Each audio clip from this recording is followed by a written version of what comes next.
ለሆነ ሰውዬ በጣም መርቅኗልና የሆነ ቀልድ ነገርኩት። አሁን ሰውየው ታሞ ተኝቷልና ሎተሪ ግማሽ ሚሊዮን ብር ደረሰው። ግማሽ ሚሊዮን ብር ደረሰው። እንዴት ይነገረው? በበሽታው ላይ ከተነገረው በድንጋጤ ሊሞት ነው። ስለዚህ የሆስፒታሉ ዶክተር ወይ ሳይካትሪስት ይምጣና አዋስቶ ይንገረው ተባለ እንዳይሞት። ከዛ በሽተኛው ጋር ሄደው እንዴት ነው ተሻለ ወይ? ደህና ነኝ። እንደው ሎተሪ ግማሽ ሚሊዮን ብር ቢደርስ ምን ታረጋዋል? ኧረ ተው እንደው የሕክምናው አካል ነው። ኧረ ተው አያጓጉኝ። እንደው ቢደርስ እግዚአብሔር አንድ ቀን በድል ቢጎበኝ ምን ታደርገዋል? ዶክተር ቢደርሰኛው ግማሹን ለርሶ ሰጥቷል ሲል ዶክተሩ ሞተ። አሁን የቀልድ አልቋል አይደል? ያ የሚቅመው ሰውዬ እየነገሩ እና ገንዘቡን ማን ወሰደው?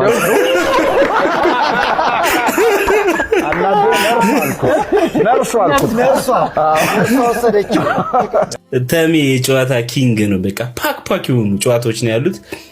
አብራችሁት የመዋል እድል ቢያጋጥማችሁ የሆነ እውቀት ሸምታችሁ ነው የምትሄዱት። በጣም አንባቢ ነው፣ የማያውቀው ነገር የለም። በቃ ጀነራል ኖሌጅ ጥግ ድረስ ነው። እንደዚህ ደግሞ ቀሎቹ ደግሞ የትም የማትሰሟቸውን ቀሎች ነው እሱ ጋር የምታገኙት። እንደዚህ በሀዘን ጊዜ ሶሻል ላይፍ ላይ እንገጣጠማለን። ያን የሚያጫውታችሁ ጨዋታ ሌላ ታዲያ እንደውም በዚህ አጋጣሚ ከተመቻቸልኝ